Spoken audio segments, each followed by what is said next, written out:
Quick little bit of brain vomit here. I'm sure you've all seen these people. What sexual objectification is, objectification culture, objectification culture. Objectification is Sexual objectification. Objectification is defined. And what's so interesting about sexual objectification Objectification is our sexual objectification culture is more amplified. but objectification is New objectification culture has objectification is the so there's not power in being a sex object when you think about it logically. But beyond that, this idea that sex sells, I'd like to challenge that directly, because the fact is, if sex sold, most women are heterosexual and we are sexual beings, so why wouldn't we see half-naked men everywhere in advertising? objectification is So we see men's magazines with scantily clad women, and we see women's magazines with scantily clad women. objectification is women's magazines being littered with all of the things that men don't like.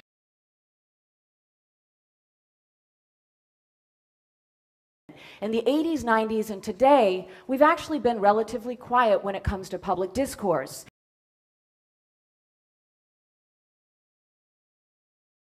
Women like to be objectified.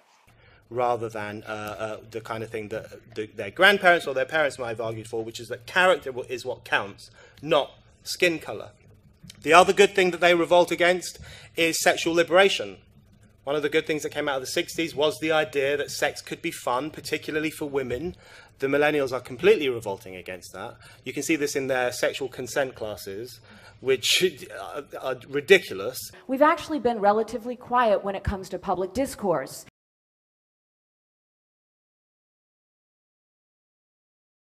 And also their whole argument against drunken sex, for example, or regretted sex or bad sex, all these things which they are increasingly redefining as rape because they, A, don't understand what rape is.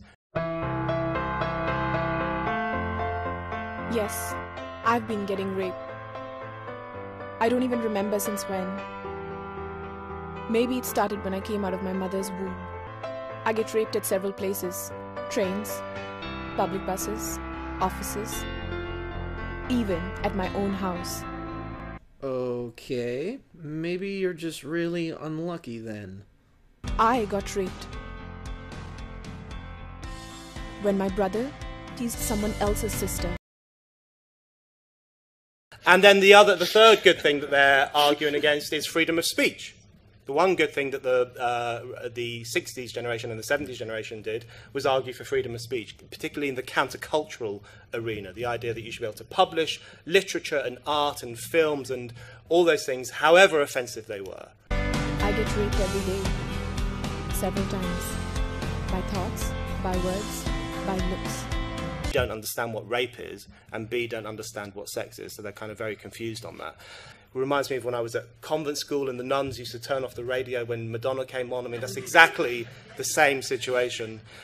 This is just a modern twist on an ancient profession. Puritan authoritarianism, or cry-bullying. I've heard the term bigoteer used to describe the modern incarnation as well, and I'm a fan of that one. Bigoteer is a good one. Mostly because of the pejorative soup that they love to use. And yeah, it's racist, sexist, anti-gay, Milo, Milo, go away. Racist, sexist, anti-gay, Milo, Milo, go away. Racist, sexist, anti-gay, Tea Party, go away. Racist, sexist, anti-gay, Tea Party, go away. Racist, sexist, anti-gay. You've never experienced oppression in your entire fucking life. Neither have I. You don't know me. You're fucking a white male. So? You're a white man. And a lot of the people that are picking on him for his weight gain aren't really lookers themselves. Yeah. Get off the stage, you fat fuck! Oh, and it's the classic bullying move where you want to feel better about yourself, so you look to someone and pick on their imperfections to feel good about yourself. It's stupid. Get off the stage, you fat fuck! You fat fuck! No, explain to me how Trump is like Hitler. 29% of the people are fucking Nazis. Am I saying that I'm better than you? I guess I'm going a little further than you are. Yeah, I'm fucking better than you, okay? Much better than you. You are garbage. Okay? One of the tenets of clinical therapy, including psychiatry in its, say, non-medical forms, is that dialogue is curative. That's actually the fundamental proposition. And it's fucking over. The discourse is over. We have sat, we have talked, we have argued, we have pondered. The discourse is over.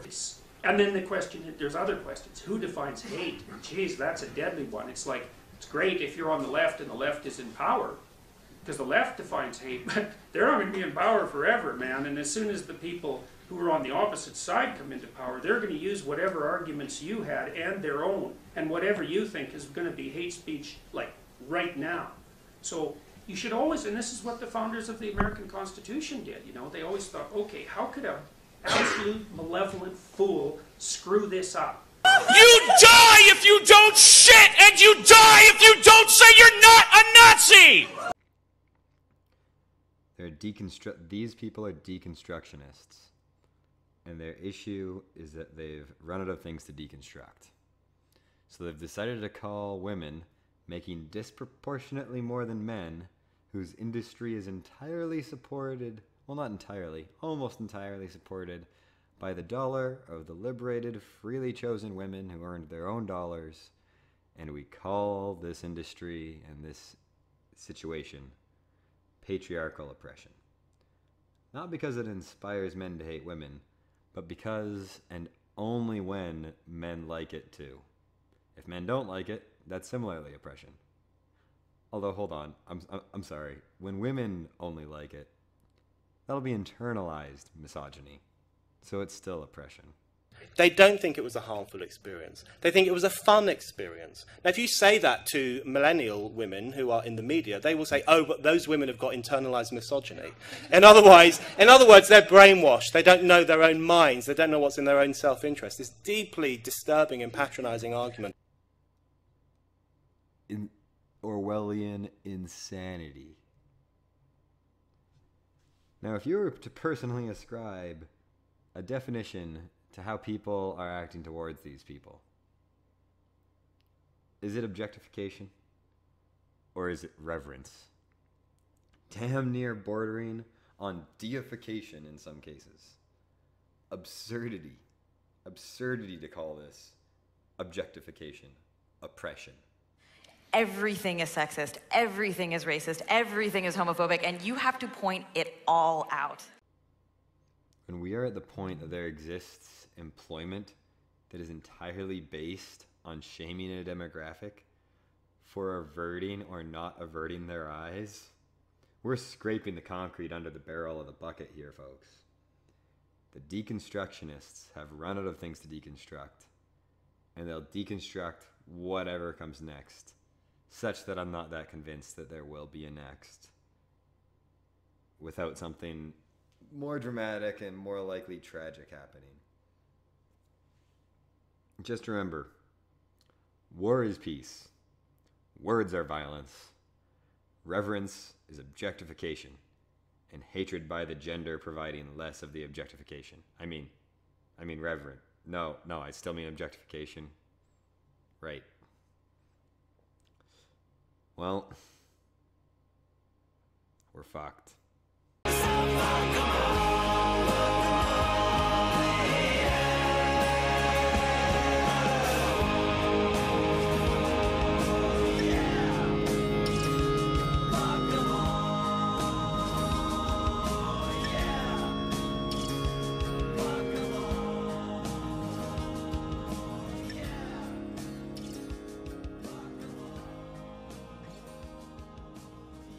So their mixing together of all these different elements of human experience, firstly, undermines rape by putting it on a spectrum with normal behavior, and secondly, gives this impression that women are oppressed in a way that is just not true. And it really actually undermines any discussion of class and real inequalities in society. The perfect example for me was when the feminist Caroline Criado Perez, who's this Guardian-style feminist, and I was on the radio with her once, and she said I suffered from male privilege or something like this. And when I was 16 years old, I was a Saturday boy in the vast supermarket chain owned by her father. And you think to yourself, this is where we've got to, a situation where someone can present themselves as the victim in response to someone whose wage labour used to fund their ponies and everything else when they were children. So it's bizarre, utterly bizarre.